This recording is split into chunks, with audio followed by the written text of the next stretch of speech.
Welcome to CBR. Even though he has no superpowers, Iron Man is one of the most important superheroes in Marvel history. Today, you'll understand why. Let's do a deep dive into Tony Stark's evolution in both comics and the MCU. The genius inventor and billionaire industrialist Anthony Stark made his debut in Marvel Comics in the Tales of Suspense series from the 1960s. In Iron Man is Born, logically the comic introduces the character and his origin story at once. This story was part of the source material for the first Iron Man movie, which we'll circle back to later in the video. Tony is the head of Stark Industries. The actual name of the Stark Legacy Company changes throughout Marvel Comics history, from Stark International to Enterprises to Industries, but to keep things simple, let's call it by its current name. The company, at first, invents and manufactures weapons for the United States military. He inherited it from his late father, Howard Stark, who was also a great inventor and businessman. In his debut story, Tony is captured by Wong Chu, who forces him to build weapons upon realizing his prisoner is a famous American inventor. Tony is shot in the chest, and the shrapnel is lodged near his heart. Wong Chu falsely promises that he will have a surgeon save Stark's life if he develops weapons for him. Tony instead builds the iron suit with a central chest plate to block the shrapnel and saves his own life. Much like in the movie, Iron Man's first suit is a gray metal monstrosity, but the design of the iron suit actually remained pretty similar for a few issues, although Tony created a new yellow suit that was more refined once he got back home. When the first Avenger comic, Avengers #1, came out in 1963, Iron Man still had that yellow suit. Happy Hogan and Pepper Potts are also important supporting characters in Iron Man's stories since the character's early days. They actually had a short-lived love triangle at first, but Happy soon became Tony's best friend and Pepper, his girlfriend. As shown in Tales of Suspense number 45 to number 46, Tony is a founding member of the Avengers alongside Thor, Hulk, Ant-Man, and the Wasp. And Tony donated his own personal mansion to be the Avengers Mansion, their first headquarters in Avengers #2, 1963. Pretty soon in Tales of Suspense, number 48, 1963, Stark created the first version of the iconic red and yellow iron suit, as he has a constant need to upgrade the technology that keeps his heart working and allows him to battle his enemies. In one of their first adventures in Avengers #4, 1964, Tony and the Avengers found the frozen body of Steve Rogers, and Captain America joined the team. Another significant moment for Tony is in Iron Man #19, 1969. Stark eventually underwent heart transplant surgery, and he no longer had to rely on his chest plate to survive. Tony also grew to regret producing weapons for the military, and further transforming from his former selfish self into a true superhero, he turned Stark Industries into a force for good, developing technologies to help humanity instead of killing in Iron Man #50, 1972.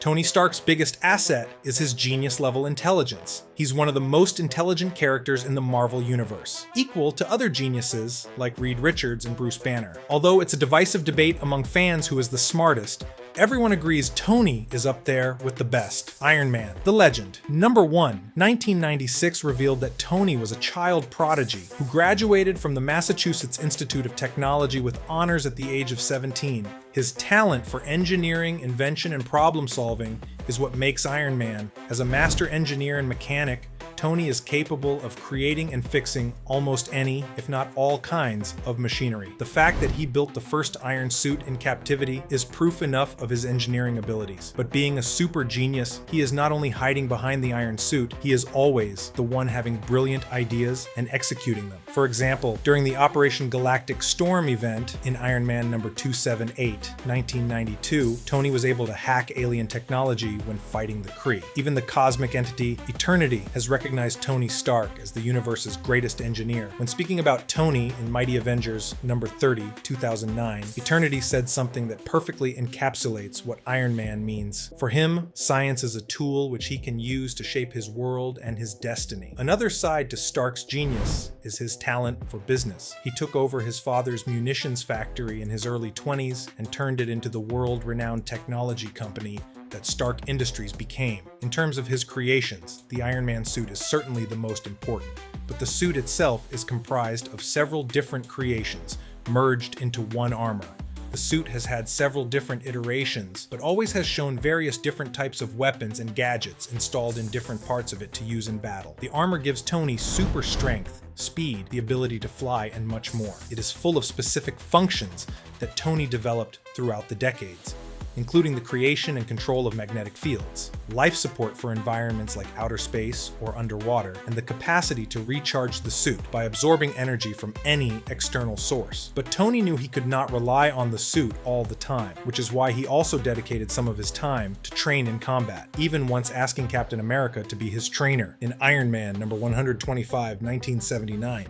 Speaking of Iron Man comics from the late 1970s, this is when the saddest aspect of Tony Stark's arc is first explored. His biggest weakness is alcoholism, as shown in Iron Man number 128, 1979. Tony's struggles with alcoholism were the focus of the Demon in a Bottle storyline, in which he became his own worst enemy. This aspect of Tony's story is slightly explored in the MCU with his reckless behavior in Iron Man 2, but unlike its brief importance on screen, alcoholism continued to hunt him in Marvel Comics.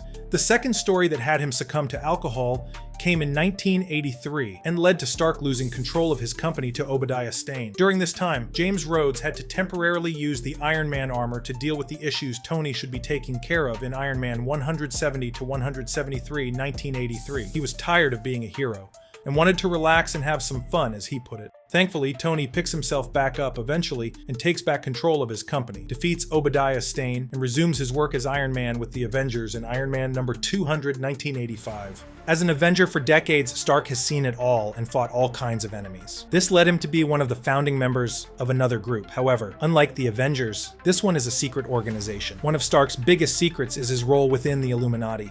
After the Kree-Skrull War, a top-secret clandestine meeting took place in Wakanda between a group of leaders chosen by Tony Stark in New Avengers Illuminati number 1, 2006. He invited Professor X, Mr. Fantastic, Black Bolt, Doctor Strange, and Namor to propose the creation of the Illuminati, a form of shadow government to regulate superhero activity. Stark's original plan was somewhat impractical due to the different beliefs among the members, but they all agreed to continue to meet from time to time and vowed to always share vital information with each other. This group has been important in many stories since then. They were responsible for hiding the Infinity Stones to protect the world, for example. They were also the first to identify the secret invasion of the Skrulls, who posed as humans on Earth in New Avengers Illuminati Volume 2, number 2 to 5.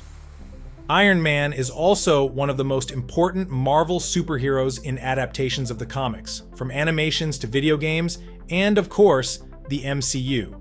Portrayed by Robert Downey Jr. in the Marvel Cinematic Universe, Tony Stark first appeared in 2008. His first solo movie tells the origin story of Tony Stark as Iron Man, from a billionaire weapons manufacturer and playboy to a superhero and positive figure in the world. He is captured by the terrorist group 10 Rings in Afghanistan instead of Wong Chu in Vietnam, as his debut in the comics goes. In captivity, he builds the Mark I Iron Man suit and escapes. Back home, he shuts down the weapons division of Stark Industries, develops the arc reactor to power his suit, and fights Obadiah Stane, who becomes the Ironmonger. While Tony managed to keep his identity a secret for a long time in the comics, he quickly shares his secret with the world in his MCU debut. At the end of the film, he publicly announces, "I am Iron Man," during a press conference. The movie also marks the beginning of his long romance with Pepper Potts. In the post-credits scene, Tony meets Nick Fury, who introduces the idea of the Avengers. The Incredible Hulk came out that same year, in which Tony also appears in the post-credits scene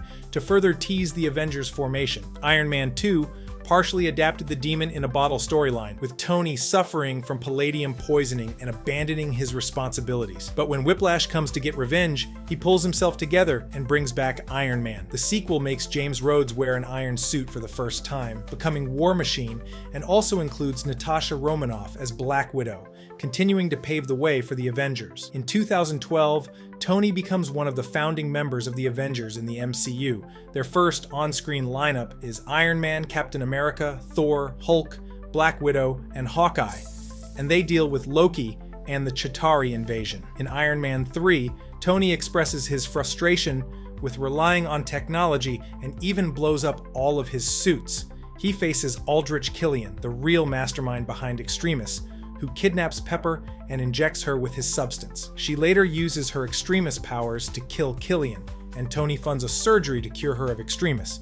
In Avengers Age of Ultron, the creation of Ultron is credited to Tony Stark, although it's Hank Pym who created Ultron in the comics. In the movie, Tony shows Bruce Banner his plans for an artificial intelligence built to protect Earth. They develop Ultron together, but the machine gets out of control. The Avengers manage to stop Ultron from destroying humanity, leading to the creation of Vision and the destruction of Sokovia during the final battle, which has multiple casualties. By the end, Tony and Steve fight over their ideologies, and Tony leaves the Avengers. The feud with Captain America escalates in Captain America: Civil War. With the proposal of the Sokovia Accords, Iron Man and Cap become the leaders of two sides that disagree on whether signing. The document is a good idea. Tony discovers that Bucky Barnes killed his parents as the Winter Soldier under Hydra's control. In the MCU, this discovery further escalated the conflict during the Civil War event. In the comics, the circumstances of Howard and Maria Stark's deaths has been retconned many times. It has been told as a car accident and as an assassination by Roxxon, for example. But what has always been the same is that Tony became an orphan. In the MCU, Civil War also marks the beginning of Tony acting as Peter Parker's mentor. This led to his appearance in the first Spider-Man movie within the franchise in the following year. When Peter proves himself by defeating Vulture, Tony offers him a place in the Avengers,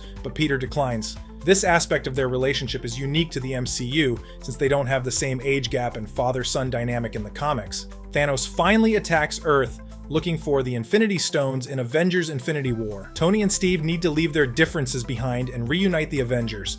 Iron Man goes to space with Spider-Man, meets the Guardians of the Galaxy, and does everything in his power to stop Thanos, yet he snaps his fingers and half of the world vanishes. Tony witnessing everything at the forefront of the battle is the seed of his ultimate decision in the sequel. In Avengers Endgame, he's one of the masterminds behind the time heist to undo the snap. He builds a new Infinity Gauntlet and ultimately sacrifices himself to snap away Thanos' army. Although the Iron Man movies are fairly accurate adaptations of Iron Man's origins and evolution in Marvel Comics, the Avengers movies and other projects took Tony's arc in a different direction. Iron Man died and came back to life a few times in the comics, but his death in the MCU seems permanent. Yet, something that remained pretty accurate to the comics throughout his arc in the MCU is his personality and abilities, including the creations of multiple iron suits. But the MCU does take his suits to the next level. Even his initial suit allowed him to lift absurd weights and fly. As his designs evolved, the suits became AI-powered and overall more durable. In the Mark VI suit, Iron Man jump-started one of the rotors of the SHIELD helicarrier. He also created the Hulkbuster, specifically designed to deal with the Hulk. More advanced models from the Mark VII can achieve hypersonic speeds and include additional boosters to allow more movements during flight. The Iron Man armor is equipped with repulsor technology, enabling Stark to project powerful energy blasts from his hands and chest. The suit also features a unibeam projector in the chest plate for concentrated energy blasts. The Iron Suit has a vast set of weapons, including missiles. The integration of nanotechnology in later models allows Stark to morph the armor's components into various weapons and tools as needed. For instance, the Mark L armor can generate shields. Certain iterations also possess the ability to absorb and convert external energy sources into power. A notable example occurs when Thor strikes the suit with lightning, resulting in a power increase, which Stark then channels into a potent blast as a counterattack. The armor can be fully sealed, providing Stark with life support for operations in vacuums or underwater environments. It offers protection against radiation and extreme temperatures as well. Inside the helmet, the armor features a sophisticated HUD, powered by Stark's artificial intelligence systems. This interface provides navigation, power levels, weapon status, vital signs, and communication tools. It also includes scanning systems for identifying threats. The suits even incorporate medical technologies to immediately tend to injuries sustained in battle. The nanotechnology can seal a wound, preventing blood loss and stabilizing the condition. And Stark has also received training in unarmed combat, allowing him to fight even without his suit. But beyond the physical enhancements provided by the armor and his combat skills, Tony Stark's genius-level intellect is his biggest asset, just like in the comics. With expertise in mechanical engineering, physics, and computer science, he has developed technologies used by himself and many other heroes. He has a talent for strategic planning and problem solving. He also has a talent for business, with his role in Stark Industries also following the same logic from the source material. Even though Tony Stark's journey in the Marvel Cinematic Universe ended beautifully, many fans still wish he would somehow be brought back to life. Fans speculate that Tony Stark could be reborn in the MCU, for several reasons.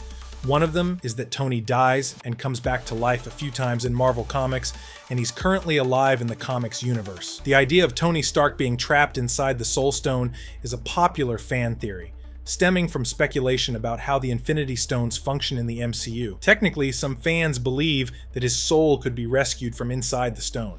Well, we want to know your thoughts. Do you think the MCU should find a way to resurrect Tony Stark? Or would that minimize the impact of his self-sacrifice in Avengers Endgame? Let us know in the comments below, and remember to subscribe. Until next time, thanks for watching CBR.